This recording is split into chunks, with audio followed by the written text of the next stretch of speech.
Here we are. Happy Easter Monday. Happy Easter, everybody. We hope you had a good weekend. We did. It's kind of nice. We still are. Yeah, we're still enjoying it. And we decided to share some of our happiness with you. And to share some information about this whole thing called hypnosis, because there's so many misconceptions around what hypnosis actually is and how it affects us and how we're often way more hypnotized than we know. Right. And I think most people are influenced mainly by what they see on movies, TV, or shows and stuff like that. But also scrolling through social media is often a huge source of information. And then we have things like radio and TV.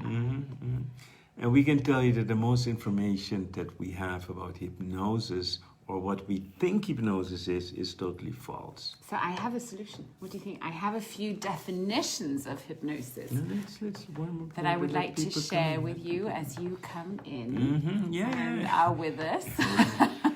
And one of the things that we will also talk about is what's happening also to us, because maybe we are also being hypnotized to believe certain things to be true.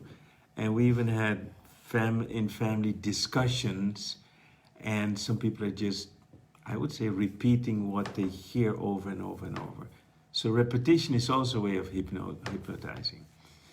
All right, so we want to welcome everybody, and we're just going to start. Okay, why don't you take it up? Take it by the I'm allowed to now? Yay! Okay, so here are the definitions of hypnosis that I found online. So I'll give you 3 different ones, starting out with Wikipedia. Whatever we think of it, here's what they're saying. Hypnosis is a human condition involving focused attention, reduced peripheral awareness, and an enhanced capacity to respond to suggestion. Next one, Merriam-Webster. A state that resembles sleep, but in which you can hear and respond to questions or suggestions. And last one, Cambridge Dictionary. An artificially produced state of mind similar to sleep, in which a person can be influenced to say or do things. So they all seem to agree on it being an altered state of consciousness, right, of awareness. And then I'd like to, when we're into what hypnosis is, tap into what you said about repetition. You take it away. We have to understand that there are different views on what hypnosis is as we look at that. Part of it is just that we are open to suggestions, nothing more than that. And I like the first one, and it has to do with your focused attention. So just think your focused attention is here and stuff is happening around you. This might also be a form of hypnosis. So that, hypnosis is, I would say, repeating the same message over and over is also hypnosis. Hypnosis is also when, you truly believe certain authorities, because it's an authority that's also a form of hypnosis. But before we go deeper, I would like Jai to say something about children and why when we are born into this world, that actually we come into a world where we're going to be hypnotized if we want it or not. From day one. Actually, we already start getting hypnotized in our mom's belly. Why is that so? Well, as our brain is developing, we go through the different brainwave frequencies, because this is part of how our brain learns and grows.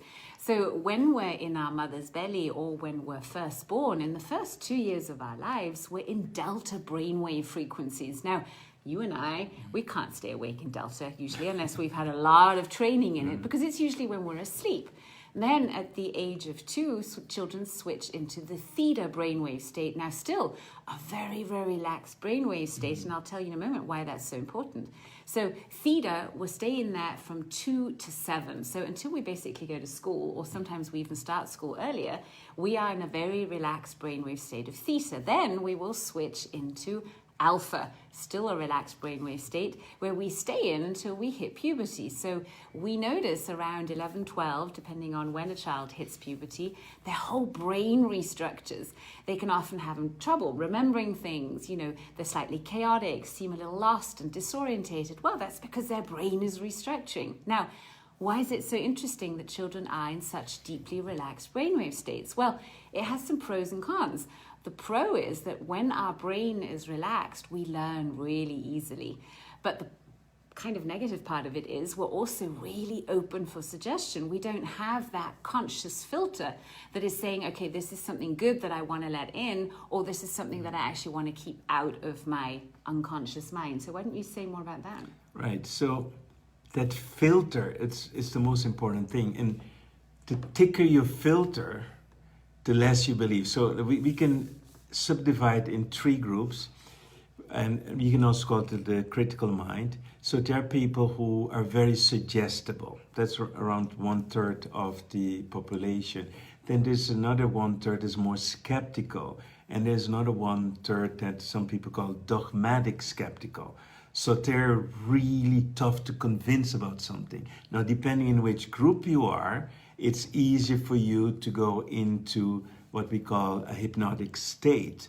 And children don't have that filter, so that they are 100% suggestible. So they're like sponges. Absolutely. Everything, anything someone says to them that comes from a place of authority or with a lot of emotional charge will go directly into their brain and becomes, that's right, becomes programming. Absolutely. Because our brain doesn't know the difference between what is happening in real life and what it is imagining. And especially as children, we're still so tapped into our imagination, Absolutely. aren't we? And even to the point that you can tell a child a story and heal the child just by giving suggestions like a fairy tale. We've seen this happen over and over. You can heal allergies, pain, suffering, all of that just by telling a story and where let's say the child can see themselves in the story. So that's how open a child's brain is or mind is. And it has a big disadvantage because most of the things that we believe to be true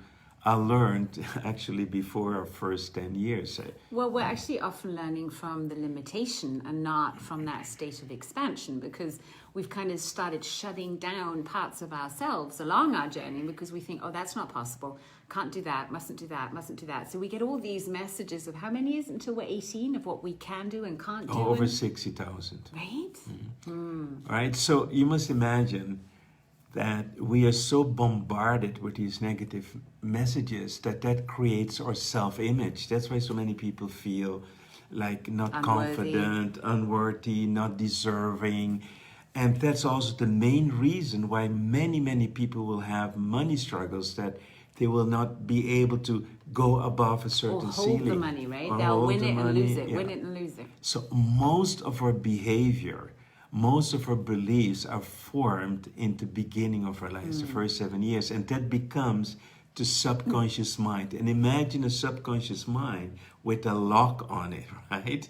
So, you need to know... a gatekeeper, right? Yeah, a gatekeeper, So it is closed for new information. For that reason that's why it's so hard to change certain things in your life. It just... Well, it's hard to change in beta. It's hard to change with a busy brain. When your brain is really busy, you've got all these chaotic brain waves going on, it's hard to get control of the mind. And that's why we believe hypnosis is something that we all should know about, because then we can make conscious choices as to what am I going to feed my brain. Absolutely. And most people don't realize that they are caught in a kind of a loop. Because of your past, you're saying negative things to yourself. So most people don't realize that there's already in a self-hypnosis. So phase 1, you're being hypnotized by your parents, by your environment, by the media, and so on. And phase 2, you continue. You kind of make it stronger, right? You're reinforcing, and that's a form of self-hypnosis. And we truly believe that everybody should know how to hypnotize themselves. And how to change backstory. And how to change that backstory. And for that reason, become more successful. And people need to understand the difference between, for example, self-hypnosis and positive affirmations. Can you say something about it? Well, positive affirmations usually are one-liners of positive things we say to ourselves, which are a good thing to do. But sometimes we can believe that by just repeating these positive affirmations, we're going to create that big change. But that doesn't really happen that way, because you see, your brain knows if you're lying to yourself. So if you, for instance, are really overweight and you're struggling with that and you want to become slim, and you keep saying to yourself, I am slim, I am slim, I am slim. Anytime you walk past a mirror or you really look at yourself, you're going to say, well, that's not true, is it? So positive affirmations are just a part of what is used in hypnosis, but for hypnosis to be really successful, we need a few key elements to make it happen. And to add to that, it's so interesting, because let's say you want to be rich, and you say, I'm rich, I'm rich, I'm rich. And then you look at your bank account and nothing is happening. So a lot of people ask, how many times do I need to say an affirmation? Until you know it's true. And then you feel the feelings of if it were that way, right? So the moment we can feel those feelings of it, what it would feel like to be rich and slim or whatever it is that you want, then we have a chance of actually making it happen. But if we're still creating from that sense of lack of, oh my God, I'm so poor, I'm rich, I'm rich, I'm rich, you're creating actually more conflict in yourself, aren't you? So let's give you just a tip of self-hypnosis so you start understanding self-hypnosis. So one thing was to say something, but you need to say it in such a way that's convincing. If you're saying it from your head, I'm rich, I'm rich, I'm rich, nothing happens. So one tip is to imagine being rich. So step into a future. What would that mean? Yeah, how would that feel? How would you breathe? How would you stand? How would your face be if you realize you're super rich or whatever, financial independence? So you need to connect.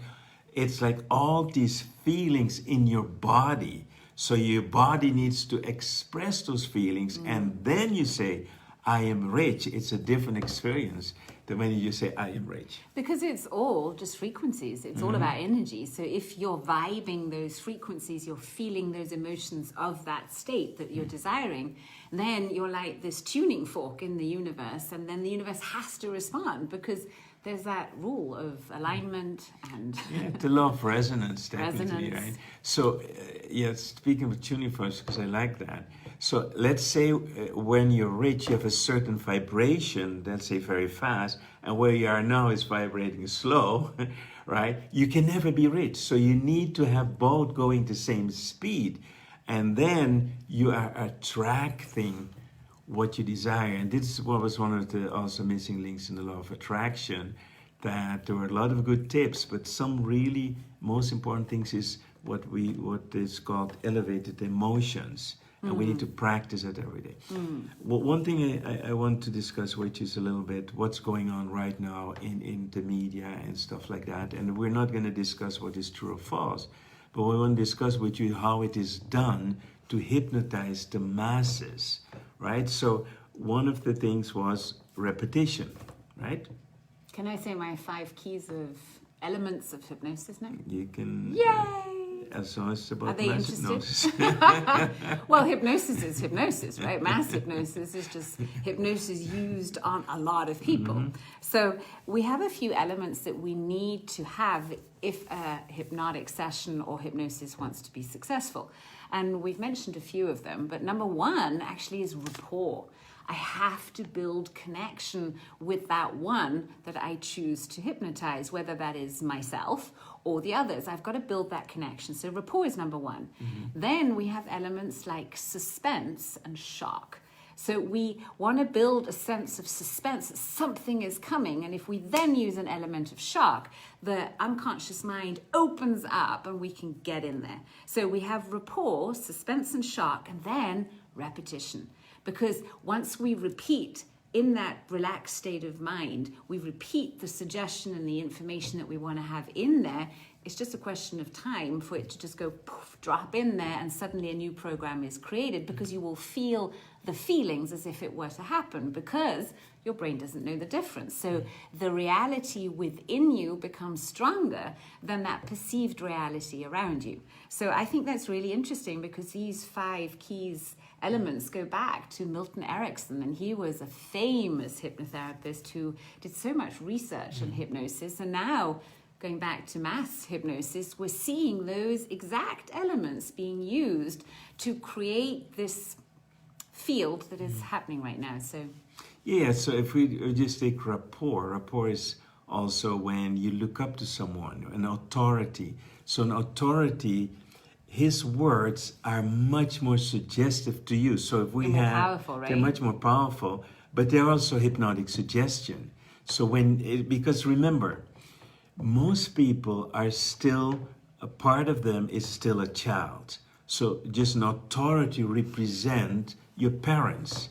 And when your parents say something, it has to be true. So that's one of the things that we see happening now in this mass hypnosis. And the other thing is, of course, repetition over and over and over. And now And we also get how to shock. politicians say, you know, we're one of you. I'm one of you, and we're all Exactly. one, and all then that. wearing a mask too, right? That Pretending helps. that It it's creates all- rapport. That's right, because- Look, I'm taking vaccination too. That's all rapport they're Building. creating. So you say, oh, okay, all right, I'm gonna We're follow one. it. Yeah, we're one. So we have to watch out for what is happening right now, because when we're hypnotized, we cannot create our own thoughts. We're not independent We anymore. have to wake up first. Right, and that's why some people are waking up and see what's happening. And for us, it was not very difficult because we've been blocked to speak our truth. So we were shocked very quickly out of hypnosis, and knowing that this was more going on. But the most important part is that we see it as our mission to wake up more people out of hypnosis. Well, and to let you know that you have a choice, Mm-hmm. right? You don't have to. It's your choice what you're going to follow. Mm-hmm. So, and no judgment there. Whatever feels right for you, go ahead. Do what you do. If you're now feeling you're at a state where you want to take more control of your life and you want to be more the creator of your destiny, then this is interesting to you, because this is how you can train your brain to actually help get you there. And then the question is, how deep do you want to be dehypnotized? Because when you were born as a baby, you had a full potential. Technically, you can become anyone you wanted to be. A world champion, a virtuoso in music, whatever, dancer. Everything is in that baby. And if you look at that potential in your life right now, you will see there's a huge gap. And so when we talk about quantum hypnosis, it is about going back to that potential. It's not just giving some suggestion to feel good, make your life better, but to really open up that box and then And that can magic sometimes happens. be a little scary for people, I Absolutely. think. Because when we have to deconstruct everything and whatever we thought we are to become truly who we are, that, you know, that deconstruction phase can create a sense of insecurity, because you'll start, you know, really questioning maybe everything in your life and asking yourself, is this really what I want? Are these really the people that I want to hang out with? Am I really doing what I love? Is this all making the impact that I desire? And once we start asking those questions, we'll be prompted to create change. And now change is something the brain doesn't really like. True? Absolutely not. Because the brain is wired. And when we say wired, a lot of people do not really know that it's really wired. It's like a computer. Yeah. And so there are these connections between the neurons, which we call synaptic complexes. And when something goes on autopilot, you have millions to billions of these connections. Firing. And what Right. fires together wires together. Exactly. So that makes it easy to do certain things, but it makes it so hard to get out of that habit and do change new that. things. Right. Change your thinking, the way you feel, the way you interact in the world. Think about it how you just brush your teeth. Usually we go in and start, I don't know, left or right, but it's the same every day. We're So on autopilot. I keep challenging myself of noticing, you know, are there ways that I always do something the same, and then say, is this the best way? Or could I start on the right side today? I even start using my left hand. That's a good one, and too. it feels so weird, but it's good for yourself to become aware of how many automatism you have, even in your thinking, your feelings, your reactions. A lot of it is just Automatic. In our life, actually, we met, it is 10 years ago, actually celebrating this month that we met 10 years ago. So this is our... Next month, May. No, April we met, but doesn't matter. This year's our 10th year. Isn't that a classic? 10th year. And our life changed when in August of 2011 we went to a hypnosis training together. And it was In Stockholm. called Quantum Healing Hypnosis by Dolores Cannon. That's right. And that's where, through hypnosis, we got connected to our higher selves. And that changed our life completely. Everything that we knew before that, a lot of it we don't believe anymore, because we are now in connection with the wisdom that we are. In a human form, there's always some separation, but you can reconnect over and over and over back to your own wisdom. And our goal is to teach more people how to do that, how to become more successful and how to do that. So today we just want to share with you, it's coming. There was a question, it's, one thing is waking up, but what do you then do if you feel that your government or an authority is still kind of forcing you into something you don't want? What do you do then? It's very important to understand the following, is that the world we live in is a co-creation. All right, so always it's good to look back, how did we co-create what is happening right now? And that takes courage too, because we've got to own the responsibility for every one of the things and people and everything that we have in our world, right? Even what we don't like. So we're all part of, whatever we created in this global dynamic right now. Right. So one of the things that you can ask yourself, when do I keep my mouth shut? When do I do not speak my truth? So now you're looking at the government, you're feeling being forced, but that's been a process. But it reflects back to us to look into that mirror. That's where am I not being authentic? Right. So that's the first mirror you have to look in. And the second thing is that how you feel about it. It's going to create more of that. Right. No, if you get angry and pissed about it, but how you feel about what's happening in the world, that is for you to choose. So you can be the victim and say, I have to feel angry, I have to feel this or that. I think the rule of wisdom that stands through time is to always look at the world in a certain way. What are the things I can change, and what are the things I cannot influence, I cannot. And then the next step is to take the action on the things I can influence. And one of the things I can influence is myself, and I can influence by talking to others, getting organized, protest, whatever we need to be done. Well, and stick together. I'm hearing Nicole saying, so it's all about not getting sucked into fear, but really manifesting from that place that we want to create. Absolutely, absolutely. Because the fear has been induced on purpose.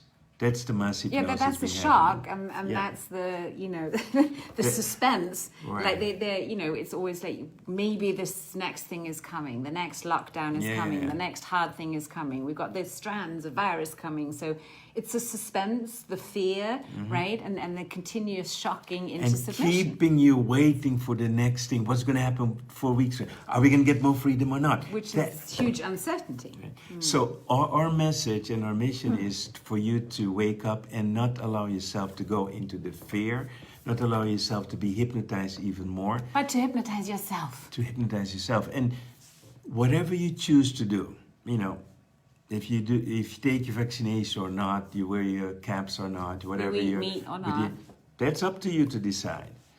But at least decide it from a standpoint where you're connected from a higher understanding. You have to connect with your higher self than to be hypnotized by others who may have other interests at heart. Let's say that. So we hope to bring soon more news for you to how to dehypnotize yourself. Remember, you already got one first tip. The first tip is, if you want something, the first thing is to create the emotions as if you already have it. And you don't do this once. You have to do it every day until the subconscious mind doesn't know the difference anymore between your reality now and the reality you desire. So I can hear someone say, but what if I don't know what it feels like to be rich? Well, then imagine you do know. And a question you could ask yourself is, why is it so easy for me to feel wealthy and healthy and successful? And then your brain will bring you an answer. And then you'll have a lot of reasons to feel grateful and happy and healthy. Absolutely. And there was a question about what's the difference between quantum hypnosis and normal hypnosis. Well, the difference is the following. When you study quantum science, you soon understand that you are born supernatural, that you have all the gifts in you. and that those gifts were either not unpacked or taken away from you. All right, so normal hypnosis, classical hypnosis, is incredibly powerful and can change people's lives.